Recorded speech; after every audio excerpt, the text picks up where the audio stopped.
بسم الله الرحمن الرحيم القارعة ما القارعة وما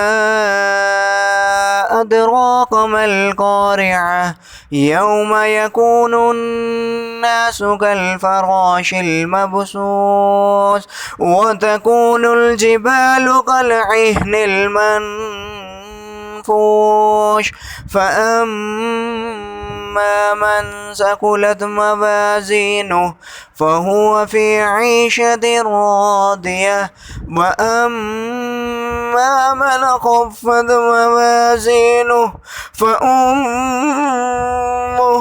هاوية وما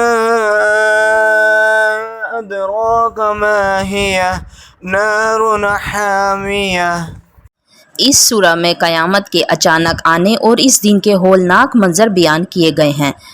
اس دن لوگ بکھرے ہوئے پروانوں کی طرح منتشر ہوں گے اور پہاڑ دھنی ہوئی اون کی طرح ہو جائیں گے۔ پھر اللہ تعالیٰ کے ہاں اعمال کا وزن کیا جائے گا۔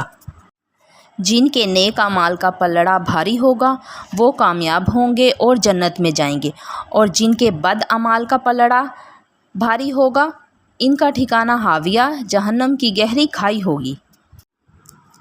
تفسیر ابن الکثیر میں روایت آئی ہے، نبی کریم صلی اللہ علیہ وآلہ وسلم نے فرمایا، جو شخص قیامت کو اپنی آنکھوں کے سامنے دیکھنا چاہتا ہے تو وہ سورۃ القاریہ، سورۃ تکاثر، سورۃ زلزال پڑھے۔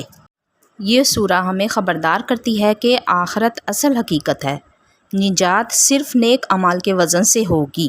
اللہ تعالیٰ اس کلام حق کی تعلیمات کو عام کرنے اور آپ لوگوں کے سننے کو ہماری نجات کا ذریعہ بنائے، آمین۔